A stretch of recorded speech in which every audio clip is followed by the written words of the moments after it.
I think this is a super fun time in healthcare. There are lots of opportunities. The industry is definitely understanding that change is here, not coming, but here. And so they're looking for how to leverage it and not get crushed by it. That was the voice of Marcus Whitney, the CEO of Health Further and co-founder of Jumpstart Foundry. Marcus joins us on the podcast to talk about how digital marketing is shaping the healthcare industry. You're listening to How I Transformed This, presented by Versus 12. Versus 12 is the award-winning Salesforce Gold consulting partner focused on healthcare innovation nationwide. In this episode, Marcus unpacks some of the biggest challenges around marketing in healthcare, and he also explains why Salesforce is the best tool for marketing while still dealing with compliance in the unique healthcare enterprise. When you watch the political debates, healthcare is the number one issue, and it's been the number one issue for 3 or 4 different election cycles now. So there's a moral and ethical imperative that we kind of get past the slog of this conversation and start to have some intelligent conversations about this. I'm your host, Clark Buckner, and along with Versus 12 founder and CEO, Tammy Hawes, each episode, we're seeking out healthcare technology industry leaders, exploring stories of success through the transformation of healthcare. For more stories like this, be sure to visit versus12.com/podcast. Now let's jump in.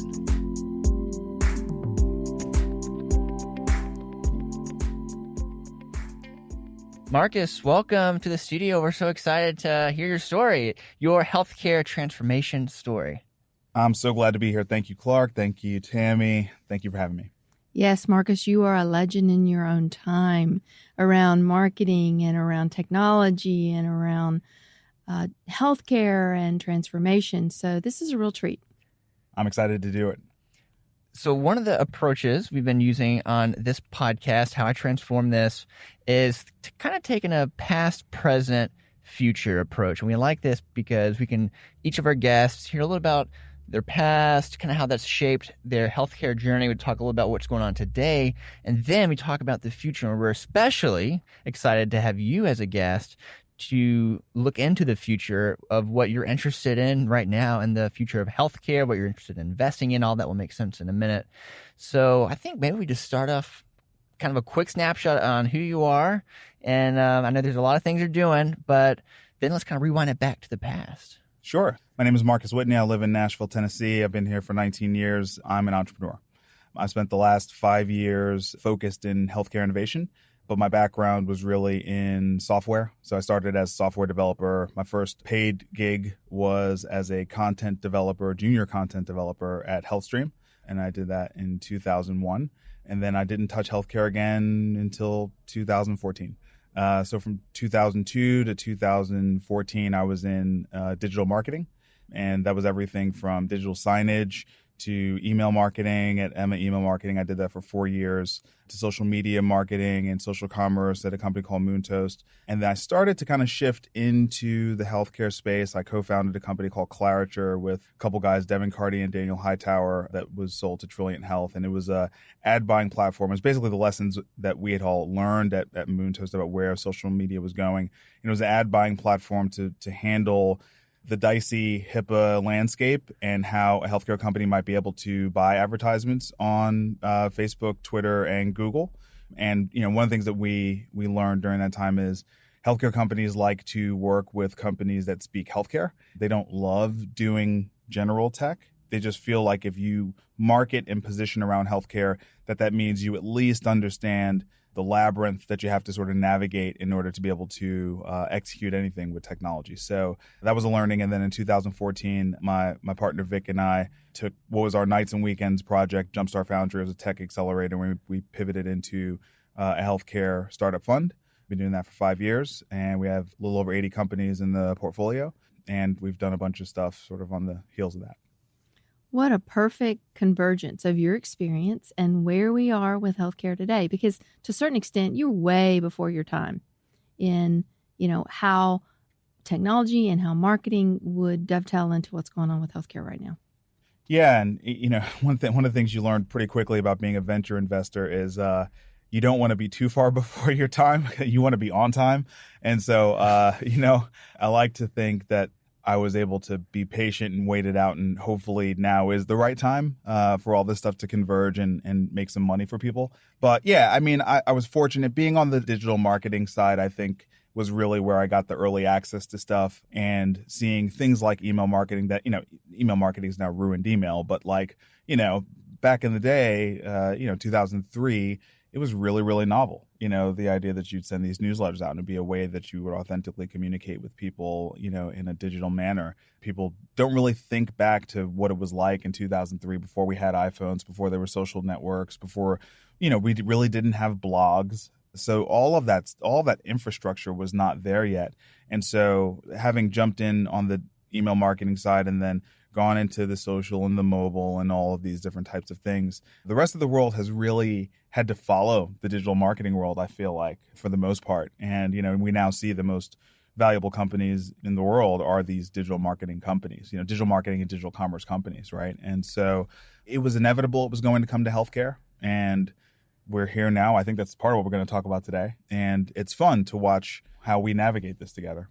Tammy and I were talking a few minutes ago about one of the big reasons we were so excited to have you as a guest, and I think you just outlined it perfectly. So 2002 to 2014, big marketing focus, and then you returned to the healthcare specific space, 2014 and 2019. So this theme between marketing and healthcare, we're really curious to hear what the myths are or what the challenges are for companies to market to patients in healthcare. Why is that so scary for companies?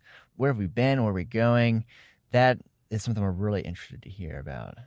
There are so many dimensions to that question, right? I have a hard time even just trying to ask right, it. It's right, like, right. Well, let's start with the idea that healthcare, as we talk about it today as an industry, is a service you utilize when you're sick.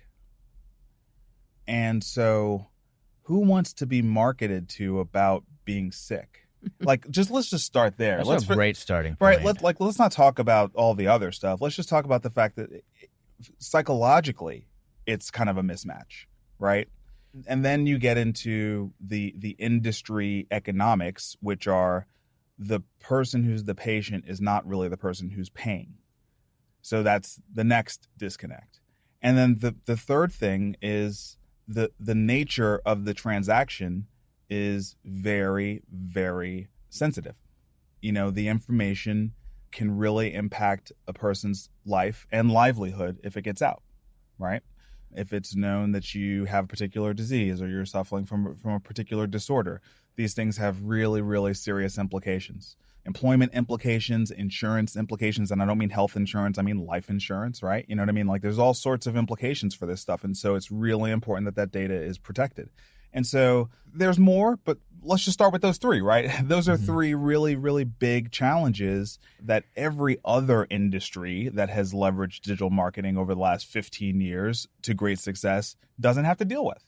And so, yeah, it's a very confusing thing.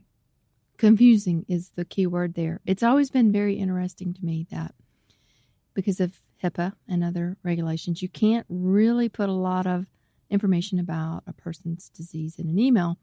But on the flip side, there are people who go out on Facebook and Twitter and they just openly talk about everything. Now, they're opting in to do that, but it does send a little bit of a mixed message. And then if they do that on one of the social media platforms, do you have the right to market to them? Because they've already said, hey, I have an issue here. Yeah, I think that the policymakers, well, let's just talk about the fourth big complexity that you just talked about, which is these new types of technologies where now every individual has a broadcasting mechanism, right? Which was not at all true 20 years ago. So that greatly changes the entire dynamic because I might be opting in to say something to the world, but that doesn't mean that I'm opting into you marketing to me given that information, right? And the policymakers don't really, they have a hard enough time trying to understand this wonky industry, much less like how these social networks actually work. It's really funny, the whole Facebook Cambridge Analytica thing, right? So just like, let's go there. Yeah, let's just go there really quickly in sidebar. So when I was working at the company Moontoast, and what we did was we created these interactive experiences that happened in the newsfeed. And the big shift in our business, where we went from like making millions of dollars to none, was the shift from it was the day that basically the majority of people engaging on Facebook went from desktop to mobile. Because when that happened, then, Steve Jobs' war against flash technology took place, and Apple won and the iPhone won, and Facebook realized it was going to be an app company. And that meant that it was a very different environment. And by the way, we weren't the only company to get killed in that.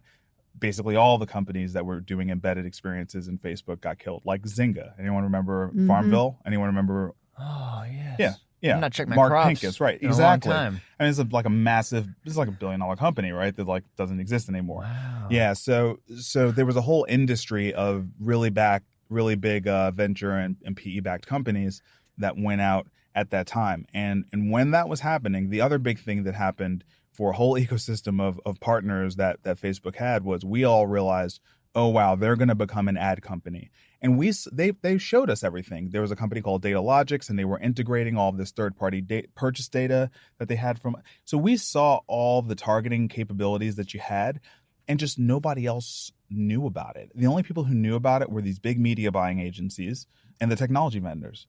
Nobody else knew that this stuff was there, and this stuff was there 2011 is I think when a lot of this stuff really hit. So it took 5, 6, 7 years for everyone to like figure out, oh wow, like this stuff has been, but it's been used like that for a long time. And the same is true for, the unique IDs that are on the phones. In terms of the targeting that happens there, that we're all wondering, how did they know to send me this ad? Are they listening in? Yeah. Are they listening in? What's going on? Yeah, yes, you're being tracked. Yes, you're 100% being tracked. So I guess it's just the policymakers are having a really hard time adjusting to the realities of the world as it is today. They're trying to retroactively create policies for a world we've all by default opted into, because we like the convenience. We check the box. We check the box, and we like the convenience of what it all provides to us, right? And so they're trying to protect us. We don't really want to be protected. It's it's a funky space right now. It's a funky space. That there are definitely things happening right now in the White House around HIPAA, because the Trump administration and sort of by delegation HHS and CMS at this point are pushing for a more competitive landscape in healthcare, right? Where more competition can exist. And that means they're removing some regulations that have been barriers to competition. And so I think HIPAA is likely going to be adjusted, because we've already had some loopholes, like your businesses like Hims and Roman and Keeps. These are healthcare businesses, right? That are being built on the back of Facebook advertising. They're advertising pharmaceutical drugs and telemedicine visits on Facebook. That's really what's happening, right? They're not positioning it that way, but it's what they're doing. It's what they're doing. So you've already got some healthcare companies operate. I just call them healthcare companies. I mean, because when you go to the website, it's a you're signing up for a telemedicine visit and prescription drugs and e-prescription. So, you already have some healthcare businesses that are utilizing these things. And so that's why I would say, yes, there is gray area. There is some fear, uncertainty, and doubt that, and rightfully so, that the incumbents, and when I say incumbents, I really mean, big payers and providers are sort of, drawing a big fence around and saying, no, I don't want to touch that stuff.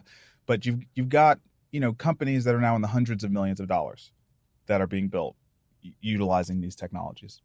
It's definitely a mixed message, because the whole premise of population health is evaluating who in that population needs services and going after them. So how can you do that and not market to them? That doesn't even compute. So there are regulations around managing population health. Even in the Medicare space, which those may not be high consumers of technology. But there's definitely a lot of mixed messages now, and it's going to be really interesting to see how it shakes out, because the technology exists to pretty much do anything we want to in that regard. Yeah, I think that's right. I think you also have very different skill sets in the healthcare industry than you do in all these other industries, right? The healthcare industry, very, very strong operators, very, very strong at risk management. They're not the same kind of brains that are running Madison Avenue, and are coming from Silicon Valley. These are not the same kinds of brains. And so you just don't find, I went pretty deep on the marketing side. I spent time with the big four agencies and really the biggest, strongest chief marketing officer minds, P&G, Toyota, Lexus, Nestle. These were the kind of companies I was working with. There's nobody in healthcare even close to these people. You know what I mean? And so they just don't want to touch it. They have no experience in it. They've never done it before. It's scary. It's risky. The CIOs are telling them don't do it, right? Because they're not revenue oriented. They're operations and risk management oriented. It's just the way that everyone is being incentivized. And what's the institutional knowledge? They're not marketers. They're not marketers.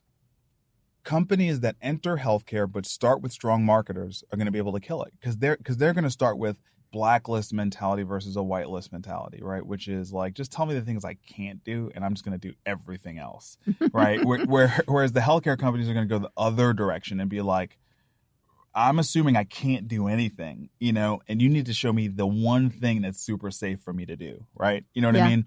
And so it's just a different perspective. So let's talk about the technology. Yeah. And all the different options. And I know as you coach and mentor and invest in companies, you're actually giving them direction on how to go about doing marketing in healthcare. Yep. So let's talk about that and what you love and what your vision is. Yeah. So look, if you're in healthcare and you're doing marketing, you pretty much have to use Salesforce because nobody else has catered to the enterprise and the compliance requirements like Salesforce has. There's, I've done the research. I personally really like some of the competitive suites on the marketing side that are not Salesforce, but they have not done the work to be compliant for this industry. So, and they'll tell you that it's not their focus. They're not there. They're not enterprise ready. And so, you need to get good with the suite of tools that are Salesforce. The good thing is you make that investment. Salesforce is a good operating system. You can sort of build a bunch of other systems for your business in Salesforce. And I'm not trying to be a commercial. I don't get paid by Salesforce, but it's what I tell my companies because I built a career on writing software and I almost never want to write another piece of software again. Like, you know what I mean? Like for the most part, it's like, unless you're creating like a fantastic device or something like that, most software has already been written at this point. It's all about components and services and putting it together and partnerships. Yep. I would have not thought about the compliance part. It's the part. If you take the compliance away, I actually think there's lots of competitive options. I'm just being honest. There are lots of competitive options from a feature to feature level, but the compliance barriers in healthcare are so significant that I think Salesforce is basically the only good option that you have that I can think of. Because the other thing is you have to, when you choose software, you have to invest in software that has an ecosystem. So it's got to have like all the training stuff. It's got to have like an ecosystem of other technologies that integrate into it. Anytime you invest in software, you need to invest in an ecosystem, like where if you hire employees, you don't have to be responsible for coming up with the training stuff. Like there's a whole training ecosystem and you just pay. Like, you know what it's going to cost and you build it in your business model and you go to town. Where there are consultants who you can hire to sort of do the stuff. Like you need to invest in ecosystems, if that makes sense. Like I said, there are others out there that I feel like check a lot of boxes, but they don't check the compliance box. They're not, and compliance is no joke. And the speed to market on a platform too, versus writing every line of code. I used to be a developer too. I don't want to write every line of code. I want to put together, best of breed and have a viable solution that talks to other solutions, which is another big problem in healthcare. Yep. I mean, what else can you say? Yeah, right? Exactly. What else can you say? That's really neat. So we've heard the past perspective from you and kind of how you started early on, technologist, through the marketing space now in the healthcare venture space. We just talked about today and kind of some of these big challenges and why. I love the way those three steps or the three kind of big areas why it's so challenging in healthcare to do marketing. So you were saying, it's typically a service we use when we get sick. That's not sexy to market. The patient isn't actually really paying for this. And the third, you were saying information is sensitive and there's lots of implications. So all of that, now we're looking into the future. I'm curious, you have over 80 companies now in the Jumpstart portfolio. I know there's like a whole suite of family brands that you're kind of over, but simply put, Jumpstart is kind of the main umbrella. So as you're thinking about the future, I would love to hear, what are you looking for? What do you think is going to be the companies that you're going to place your bets on? I think this is a super fun time in healthcare. There are lots of opportunities.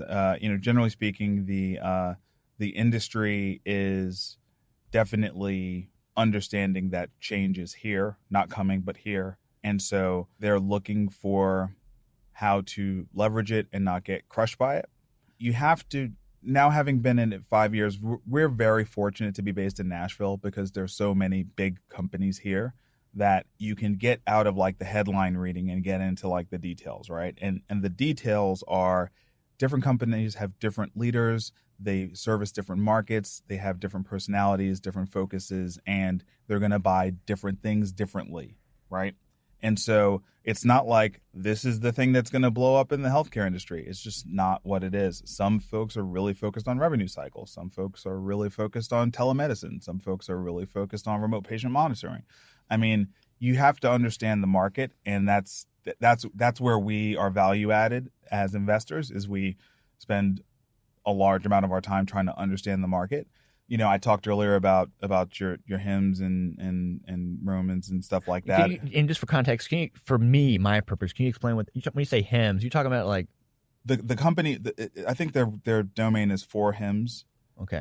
But you could also talk about Smile Direct Club. I mean, these are brands. They're healthcare brands that are, look, it's not like primary care, but it's still healthcare, right? Because it falls under pharmaceuticals and it feels more B2C, maybe.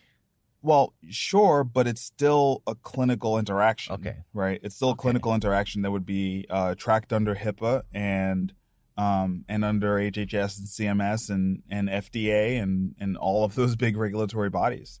So yeah, it's healthcare. It's telemedicine and e-prescribing is what it is. And yeah, there's quite a few businesses that do that. The dental space, obviously we just talked about Smile Direct Club. That's pretty wide open and really, really interesting.